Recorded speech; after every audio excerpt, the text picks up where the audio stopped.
Alrighty, yo, what is going on, everybody? It's your boy, Mr. DDG94, back with another reaction video. Today, we finna react to 15 of the best PS2 open world games of all time. Now, obviously, off rip, you already know the obvious ones: GTA, True Crimes, The Simpsons, Hit and Run, trying to think of some other open world games. I can't think of that many, but those are the ones that come off the top of my head. But anyways, though, without further ado, man, let's get into this 15 best. Damn, there were 15. I might need to revisit some games. But anyways, though, Scarface, the Scarface game. But anyways, though, without further ado, let's get right into this.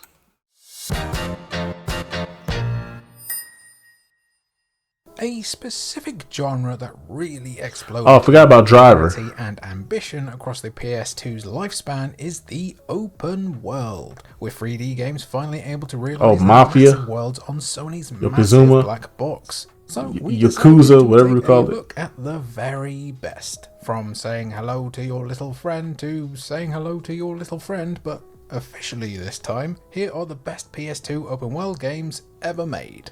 But first, what did you eat for breakfast? I generally just want to know. It interests me. Let me know down below. Number 15, Destroy All Humans. Sweeps the country like a fever. Police rob civil liberties, arrest innocent people without cause, even brazenly engage in criminal and unconstitutional behavior. Okay, so is Destroy All Humans in the strictest sense an open world game? Not really, as the game is more of a collection of explorable sandboxes, each offering a couple of missions to complete, but open world games are often referred to as sandbox games anyway, and in that sense, Destroy All Humans is the perfect fit. Sure, you might spend your entire time destroying the contents of that sandbox 11 times over, or using your trusty anal probe to extract those juicy human brains. It's a weird game, but it's great fun nonetheless. As Crypto, not an NFT, but a proud member of the Furon Empire, you've travelled to Earth to investigate a downed spacecraft that belonged to another of your kind. Oh, and also lay the groundwork for a full-blown invasion. Can't forget that bit. Where you can explore the different parodies of 1950s American towns and cities on foot, using a variety of alien weaponry and telekinetic abilities to cause mischief. Destroy All Humans also allows players to cut loose, hopping into the UFO to level the entire town until it's nothing but ashes. Oh, that's nice. Number 14, Scarface, the world is yours.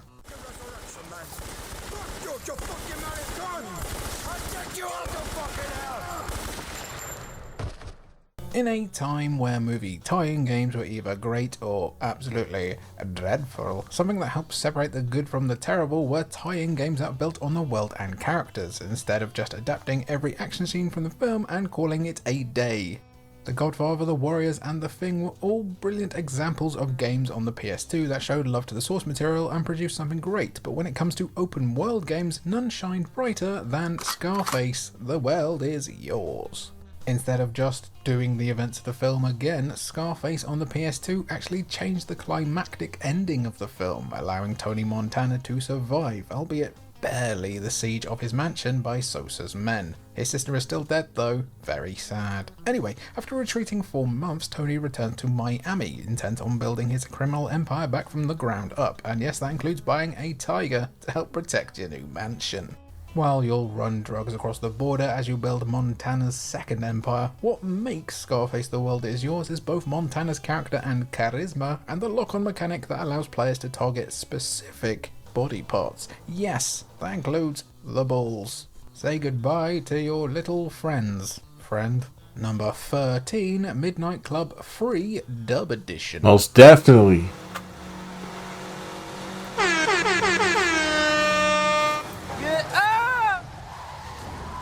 Look, we all know Rockstar's greatest hits in the open world genre are going to feature in the latter end of this list, but let's not discount their work on a series that'll probably never see the light of day again.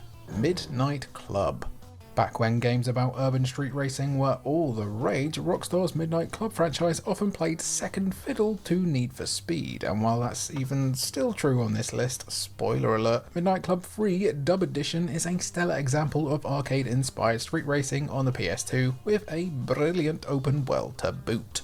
Adopting a racing formula similar to how Burnout Paradise would eventually operate. What a whipper, by the way. Midnight Club 3 Dub Edition's races saw players following checkpoints that you could use any route to reach. Because of this, players could use their knowledge of the three cities you explore, Detroit, San Diego, and Atlanta, to find shortcuts and gain the advantage. While MC3 Dub Edition is the most well-known version, Rockstar also released Dub Edition Remix, which included new vehicles, new music, and the city of Tokyo, mostly lifted from Midnight Club 2, another pretty dang good game. And if you're wondering why we'll never see a Midnight Club ever again, 2 words for you: shark cards. Numero 12, The Incredible Hulk Ultimate Destruction.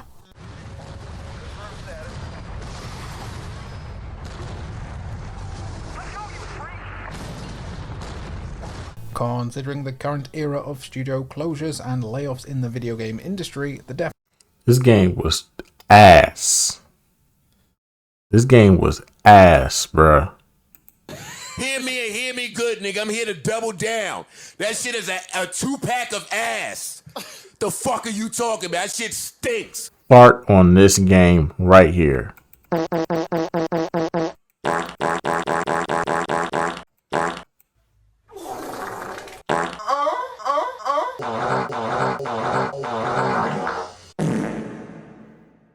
Fart on this fucking game. This game is 2 packs of ass. Straight doo-doo juice. That shit is fucking trash, dog. Get the fuck off the airwaves. Try. This Incredible Hulk's game was garbage. I remember the first time I got it for Blockbuster, bro. Hot garbage, bro. Hot fucking garbage. Compared to the Spider-Man game, garbage. of Radical Entertainment in 2012 feels like it would have happened no matter what. Despite creating excellent games like Prototype or the already mentioned Scarface, the studio would essentially be shuttered by Activision over a decade ago. Before their untimely demise though, they dropped some excellent games on the PS2, with the Incredible Hulk Ultimate Destruction ranking among the best superhero games ever made, and it's a damn fine open world game too. Try it! Try it! Try it! Isn't much to write home about, essentially covering the same basis as the Edward Norton Hulk film from a few years later. It's the gameplay that made this Hulk game a real winner. Instead of stealth sections with puny banner, the Incredible Hulk Ultimate Destruction earned its name by focusing only on the big green smashing machine, doing what he does best, his taxes. No, I'm sorry, smashing. Well, we say only, but the variety of challenges and bonus missions in the Incredible Hulk Ultimate Destruction help keep things fresh throughout, and it simply never gets boring to just destroy some stuff. Number 11, The Getaway Black Monday.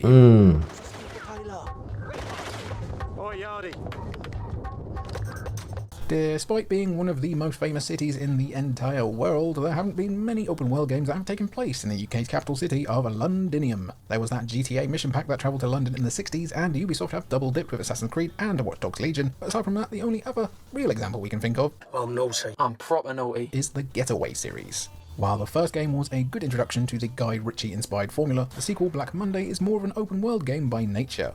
The first game had you complete all the missions for a playable character before you could start roaming freely, so Black Monday letting you explore from the get-go is definitely an improvement. Like all great Guy Ritchie-inspired plots, we're not talking about Swept Away here by the way, the Getaway Black Monday sees multiple characters converging together for what can only be described as an explosive finale. There's betrayal, drugs, and more than enough gunfights to keep players interested until the credits roll as you explore a pretty accurate depiction of London. Well, accurate as it can be considering it was on the PS2. I mean, there's no Gregs in it. We'd asked for a remake of both Getaway games from Sony, but considering they decided to shut down their London studio, yes, that's out of the question, eh? Number 10, The Simpsons Hit and Run. Most definitely had to be on here.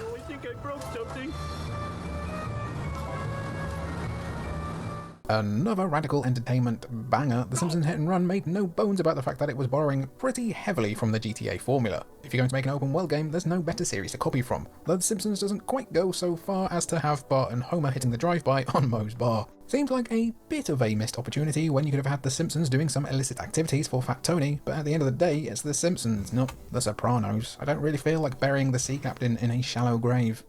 Or do I? Anyway, set across a week in the life of Springfield, you'll play as Homer, Bart, Marge, Lisa, and Apu as they explore the suburbs, downtown, and beach of Springfield, with each area crammed with Easter eggs and references to the long-running series. Because the game only came out in 2003, which was 21 years ago, oh my god, you're pretty much guaranteed that the majority of the references involve the good moments from the show and not the seemingly never-ending dark ages. Hey, I am a bit of a sick weirdo myself and think it's all pretty good up until like season 16? People are always clamouring for this to be remastered, as much of a probable headache as that would be in terms of licensing. How about you? Let us know down below. To clarify, not remastering you, not if you would be a problem to be remastered, but the game. Okay, next entry. Number 9, Need for Speed Underground 2. Most definitely.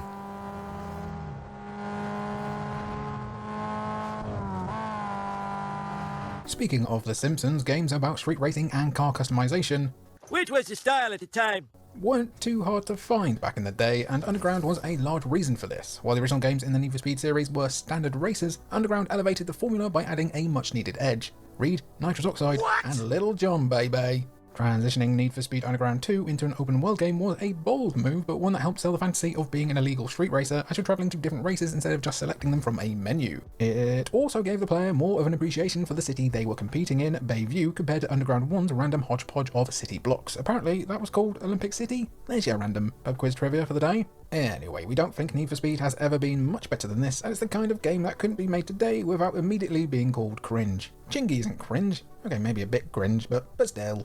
It's Chingy. Number 8, Mercenaries Playground of Destruction.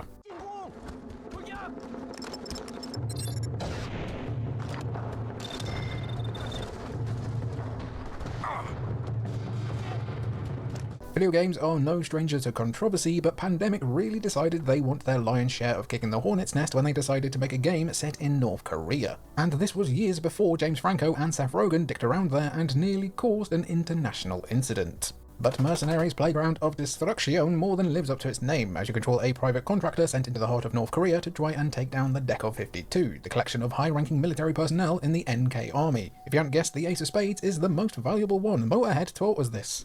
What makes Mercenaries such a unique and special game is the process by which you go about hunting down the various cards. You work your way through a suit at a time, but the way you go about it is by working with the various factions, such as the Allied Nations, the Chinese Army, the South Korean Forces, and the Russian Mafia. These factions can give you intel on where to find the various cards, which you can then extract either dead or alive for cash, which can then be spent on more fun, explosive toys, which are called in via air support like Helldiver stratagems. It is a playground after all. Number 7, Gun.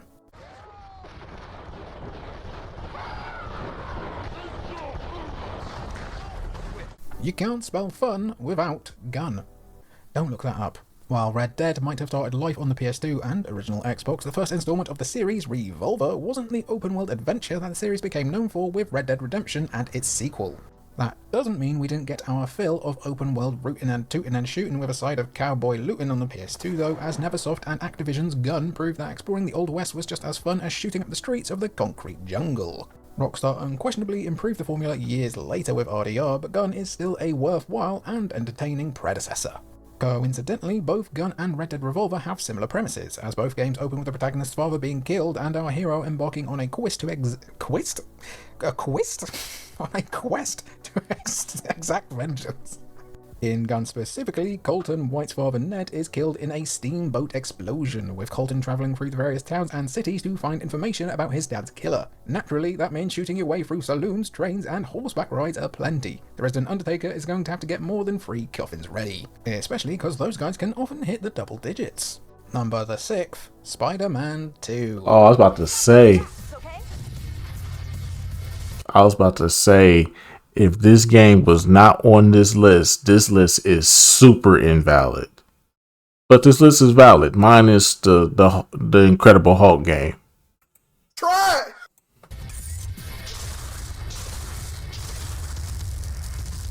There's a level of freedom that comes with playing an open world game, free from restrictions and consequences, mostly, but having access to an open world and superpowers at the same time is even better. We've already spoken about the Incredible Hulk Ultimate Destruction, which literally lets players loose on New York City. But if you prefer treating your video game open worlds like a jungle gym instead of one of those stress rooms where you get to smash pottery, Spider-Man 2 is a much better pick. A landmark title in the history of Spider-Man games, the official tie-in for the Spider-Man 2 film was the first time that players were able to properly free roam around NYC as the iconic wall crawler, with early games reducing the playable area to just a few city blocks at most. Oftentimes you'd be lucky to not be fighting goons in the middle of a dingy warehouse. Anyway, Spider-Man 2 opened up the gameplay formula for Spider-Man games going forward, leading to the current Insomniac titles that set a new standard for games featuring the wisecracking webhead. However, those games don't have pizza time though, so they are literal garbage games.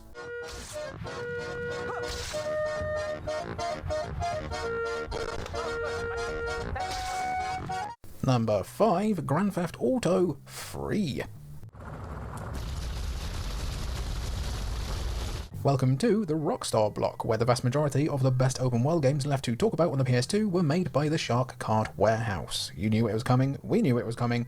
So let's start with the game that really blew the open world genre wide open on the PS2, Grand Theft Auto Free. While it's the most dated of all the 3D GTA games to play these days because it's the oldest, GTA 3 was a landmark moment in game design, taking the traditionally top-down GTA series and bestowing it with that vital third dimension. Suddenly, a series that was originally considered a silly but enjoyable romp had become an overnight sensation and genuine system seller. GTA 3 was considered by many at launch to be the key reason why you should own a PS2, along with that lovely cheap DVD player, and the decision was only vindicated further by future Rockstar games pushing the envelope even further.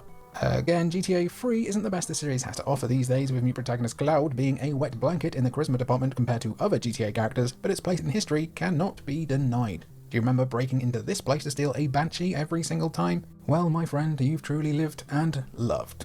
Number 4, Bully.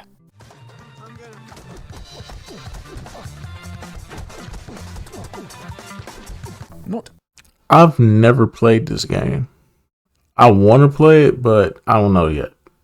Every open world game needs to feature some kind of expansive, all-consuming world that takes hours to trek from one end to another. That's why Bully's open world design is so refreshing even now, as it's just a perfectly normal American town that you can easily pedal across in the space of a couple of minutes. Like a Yakuza game though, Rockstar have managed to pack an incredible amount of detail and content into Bulworth, ensuring you're always finding new secrets and collectibles as you're exploring. As the Wayne Rooney-esque Jimmy Hopkins, a new student at Bulworth Academy, you have to find your place among the social hierarchy across an entire school year, as the different cliques of students try to make Jimmy's education a living hell. While the action only starts at the school in the first chapter, the rest of Bulworth opens up as the school year progresses, including the preppy suburbs, the shady industrial area where the greasers and dropouts hang out, and the fully functioning theme park complete with rides and carnival games. Bully's open world approach is proof that it's not about the size, it's how you use it.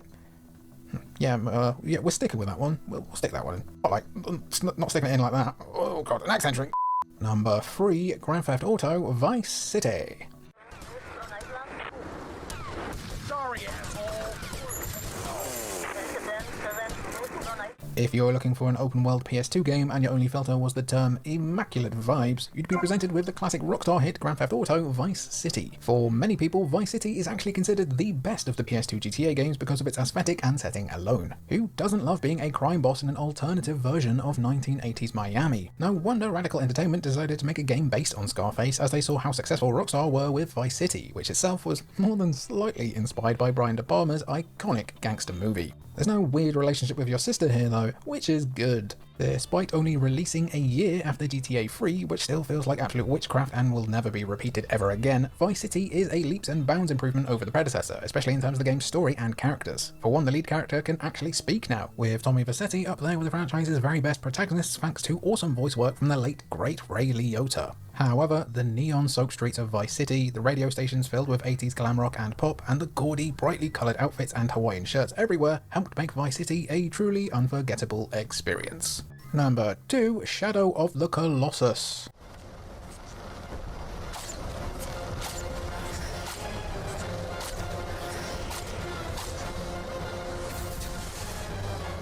We interrupt your regularly scheduled Rockstar block to talk to you about an absolute classic, an all-time great adventure on PS2, and crucially, one of the best uses of an open world in gaming history. We're talking about Shadow of the Colossus, the follow-up / prequel to Team Ico's, well, Ico. First though, Eco or Ico? Let us know down below. The gameplay of scaling and defeating the 16 massive colossi throughout the game, or the tragic story that sees our hero wander killing the majestic beast in an attempt to resurrect his lost love, has been spoken about to death already, including by us on our Saddest Games Ever video that none of you watched, so let's focus on this open world instead.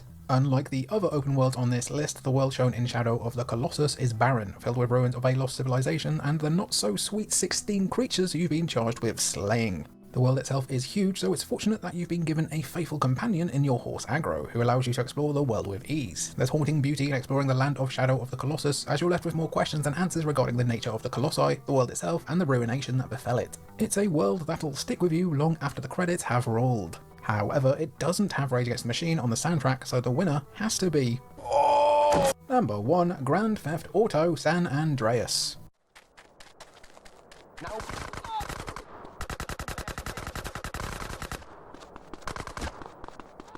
What, were you expecting True Crime, Streets of LA? The third and final Grand Theft Auto game. The fact that you didn't put this on the list, but you put Hulk, yeah, this list invalid list. It's trash. Try it. Fart on this list. Fart on it.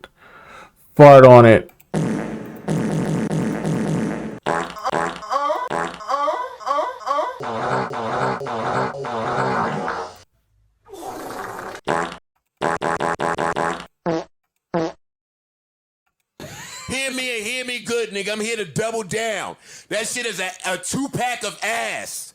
The fuck are you talking about? That shit stinks. The fact that I was wondering where was this gonna be placed at, because I'm like, okay, you got True Crime, because I said it in the beginning. I said True Crime, GTA, you know, but it's not on here, so yeah, this is invalid. Sorry. Game developed for the PS2, as Liberty City / Vice City stories were developed for the PSP first. Also, we decided to leave them off because you need 5 GTA games on the same list. Grand Theft Auto San Andreas was a huge leap in terms of gameplay over the other games. Sure, it was largely the same-ish shooting mechanics, the same-ish driving, and a similar crop of missions, but the player's relationship with both the main character, CJ, and the world of San Andreas as a whole was completely different this time around. In between the story of CJ returning to the city of Los Santos and becoming embroiled once again with the Grove Street Saints, CJ could visit the gym to make some gains or spend all their money at the fast food restaurant to gain a ton of weight. CJ was also highly customizable, as you can style his hair, clothes, tattoos, and the vehicle he drives. These RPG-esque mechanics help elevate the already excellent GTA template to new heights, allowing San Andreas to become one of the most successful games on the entire platform. I vividly remember getting it with my birthday money one year and fattening my CJ right up so that it felt like more of a personal experience, you know? It's true what they say about Pringles, guys. Once you pop, you eat them until you're an obese little child. If GTA 6 is even half as good as San Andreas, it will probably do pretty dang fine. And that was our list looking over the very best PS2 open world games of all time. I've got an itchy neck. Thanks for watching, see you later! Alrighty, that's just gonna about do it for this one. This list is invalid. No True Crime on here. Yeah, this list is invalid. But anyways, though, another game too that they didn't put on here was Tony Hawk American Wasteland, Tony Hawk Underground. Didn't put those two on here. Those two definitely deserve some love on here. Yeah, there's a lot of games, but then again, I mean, it's only 15 slots, so I mean, but at the same time, though, True Crime should be not being on here is egregious, bro. That's a staple, bro. That game was a staple in the PlayStation 2 era, bro. Stop the cap, bro. But anyway, so that's just gonna about do it for this one. I'll see y'all in the next video. Till then, peace out.